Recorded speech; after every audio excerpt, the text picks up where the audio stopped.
I'm in the mood for some experimentation. I've been doing timed sewing challenges on this channel for a while, and honestly, sometimes I am shocked by how quickly I am able to sew something and put it together into a finished product. And that got me thinking, how quickly can I sew a completed top without the need for like a pattern that you can buy? So I came up with a few designs that I thought were very simple in construction, but could also be very cute and stylish that I thought I could do in under 2 hours. And honestly, I'm kind of shocked at how close I was in my estimates. I was going to originally say that this is relatively beginner friendly, and to an extent it is, but I would say have at least a few sewing projects under your belt because we're going off of vibes a lot here. So you kind of need to already know why and how pieces go together and how the basics of sewing are supposed to go. But that's what I'll say. You don't have to be an expert to do any of these projects. This is a timed experiment. This is a time challenge for me. So I definitely will not be doing anything that I consider to be extra steps, which for me is mostly ironing, which really bothers some of you guys. And that's okay. We all have different ways that we like to sew. Listen, I've been sewing for 16 years. I went to college for costume design, which means that I was professionally trained on how to sew, and I had to do many professionally made pieces every year. I do know how to do it. I'm just lazy. This is a hobby. I'm supposed to be having a good time. So I will cut out not all the steps for ironing usually. I am for these projects, but I'll iron when I feel it necessary, but I'm not gonna iron after every step like some people say to do. And like I used to have to do in college. I don't wanna do that anymore. I'm doing it for fun. We're here for fun. Again, if you like to iron after every step, that is totally awesome and cool. You're doing it the right way. I'm not, I will admit that, but I want to have a good time. And specifically in this one, I would have had to add the time on, and it just wasn't worth it, in my opinion. And honestly, leave your comments anyway. They've really been helping me in the algorithm lately. But if this does annoy you too much, which again, that is your right, protect your peace. And I'll see you sometime in the future. But if you can stand the horror, or if you're a lazy and chaotic sewer like myself, keep watching.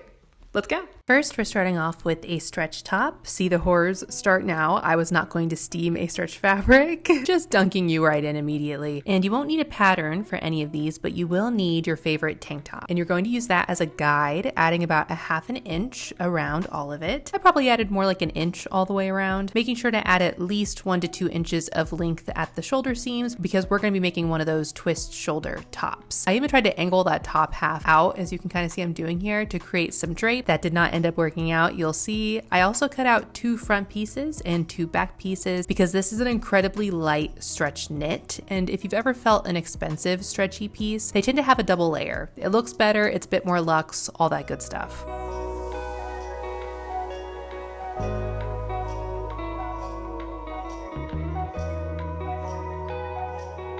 Next up, I needed some measurements for this one. I first measured my front bust to about my side seams and then measured a length I wouldn't mind. And then I did the same on the back.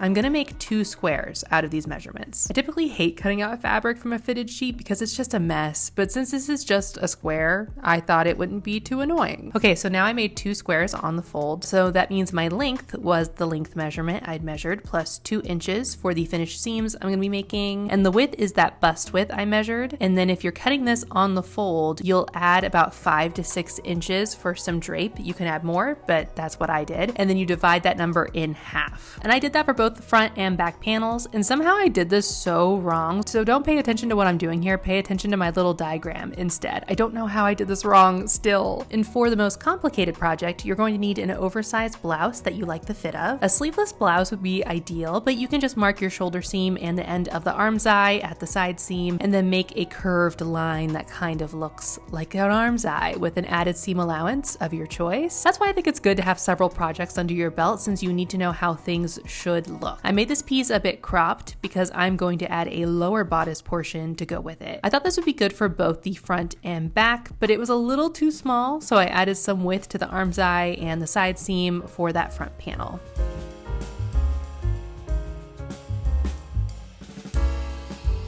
Lastly, I cut out 2 rectangles that were almost double the width of my bodice. I would have done actually double, but I just didn't have the space for that. And I made the length of these about 14 inches, making sure to add in the length for the hem and the seam allowance. I will add in the time it took to cut out all these fabrics later, but I just wanted to show you guys the time for purely sewing these projects. So let's start with the first one. And step 1 is sewing the side seams for both layers. I do not have a serger, so instead I'm using one of my stretch stitches on my machine.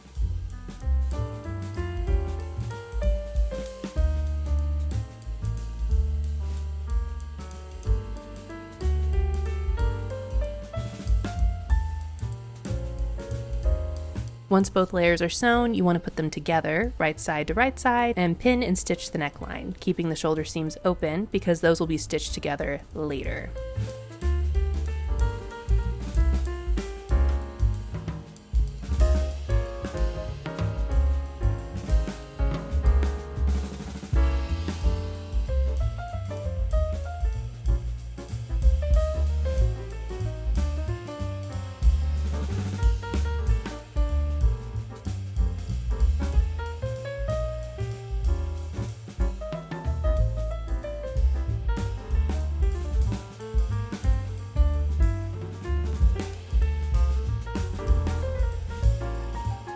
Now, this twisted shoulder area took a couple of tries to figure out, but I finally got the hang of it. I thought originally you would have to twist the front and the back in different directions, but that didn't work at all. So make sure to twist both the front and the back in the same direction. If you're twisting away from center front, make sure the back section is also twisting away from center front. Flatten your 2 shoulder seams and stick those right side to right side and stitch them closed.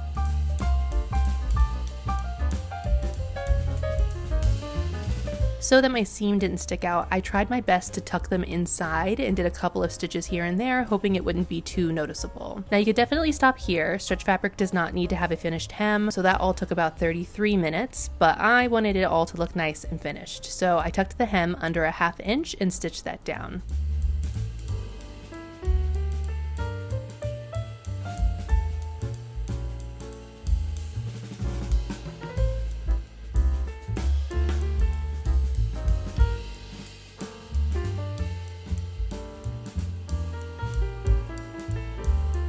And that added a few minutes to my total, so the sewing came out to 41 minutes. This top turned out so cute. Now I added all that extra space at the neckline at the center front, and I honestly think I twisted the front pieces 1 or 2 times too many. But other than that, I think this turned out super cute. I want more colors of this one.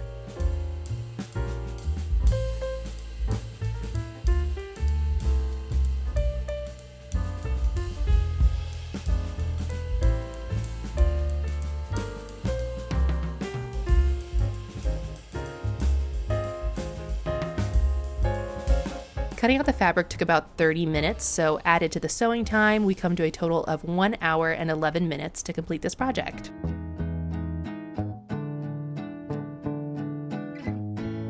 For project number 2, we're taking those 2 squares, or I guess for most people they'd actually be rectangles, and the first step I had to do was stitch the accidental halves I had made. I literally still don't know how I did this, but yeah, had to stitch them together to make my front and back panels and finish those seams. Then I thought the easiest thing to do to ensure that all the seams are nice and finished is to basically hem every edge. So I turned every side under once and then again and stitched all that down. If you wish to, you could also do French seams or bias tape. There's a lot of options here to finish all your raw edges, but this is what I did.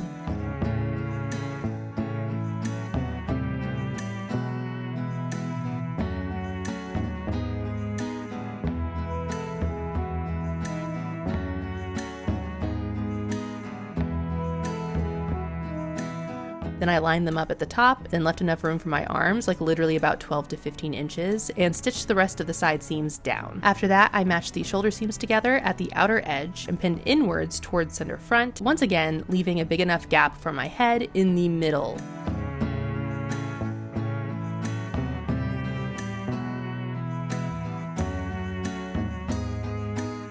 Then I needed to prepare for possibly my favorite thing to do on a sewing machine, which is shirring. I needed to mark a generally straight line where I wanted my shirring to start, right under my bust, so I tied an elastic around my waist while trying the piece on, then marked that with a fabric marker all the way around. My last video definitely covers the shirring process more fully, but I'll do some points here. You hand wind the bobbin first with elastic thread, then thread the machine as normal. Then I used that first line I marked as my first row.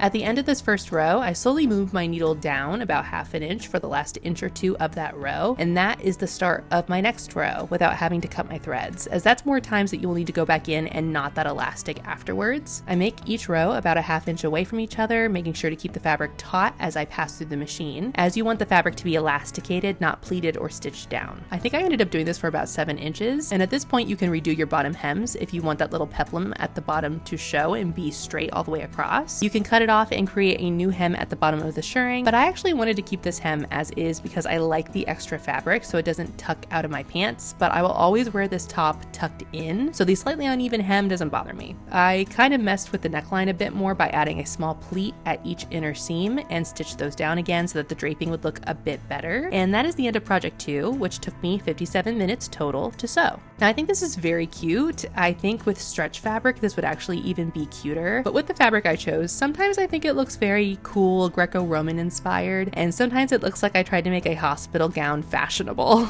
But I love the shirring under the bust, and there's definitely something there with the draping at the top. As far as time, this also took about 30 minutes to cut out the fabric, so add that to the 57 minutes of sewing, and this project takes 1 hour and 27 minutes to complete.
The first thing I had to do for project 3 was create darts on that front piece at my bust. I forgot I had to put it on inside out, so I did that. And then you hold it where the bottom line is relatively straight across and pin that excess that will usually be somewhere near your arm's eye. If you're relatively flat-chested, you might be able to get away with not adding these, but I needed them. And this is what happens when you try to film. When you're feeling under the weather, you don't end up caring so much about what the camera is doing. But how I marked this so that both sides are the same is after marking my first dart, then fold my top at center front in half as perfectly as possible, then punch some pins through to the other side on my markings and mark through those pins on the other side. If you have carbon tracing paper, that would also work well here.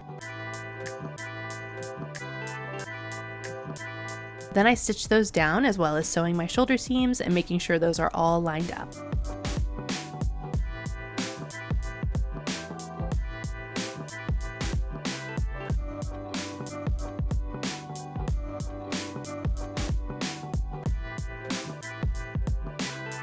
Then I sewed my ties, and there's going to be one pair on each side.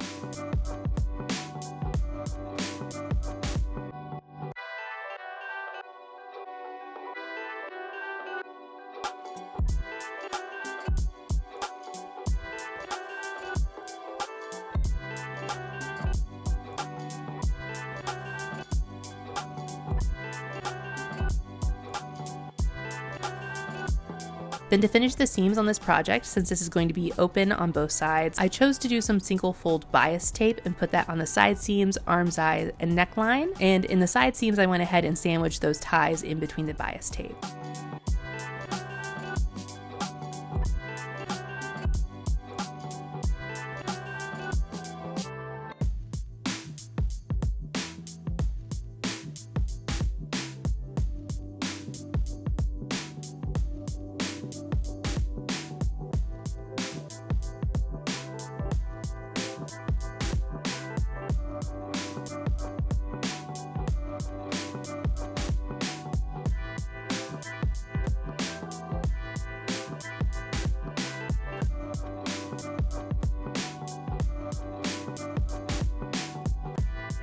Then I took the elastic thread and measured it to the bottom of my upper bodice, then stretched that as evenly as possible across the top of the lower bodice portion and stitched that down with a zigzag stitch. This is a really easy way to gather your fabric if you're lazy like me.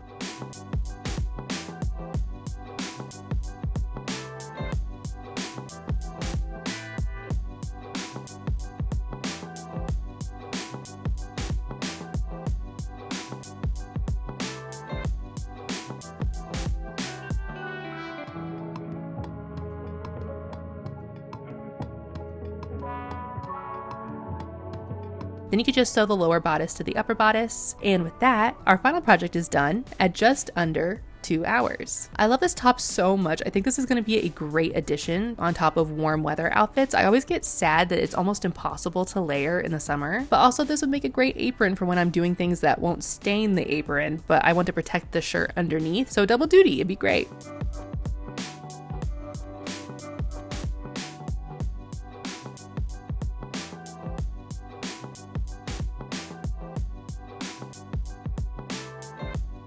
As far as time goes, on top of the 1 hour and 58 minutes it took to sew this project, this took a bit longer to cut out than the other two projects. It was about 45 minutes. So total this project took 2 hours and 46 minutes to complete. That is going to be it for me this week. Thank you so much for hanging out with me. If you had a good time, I would love if you subscribed, liked, commented, all that good stuff that helps me out. And I hope to see you back here next time. Bye.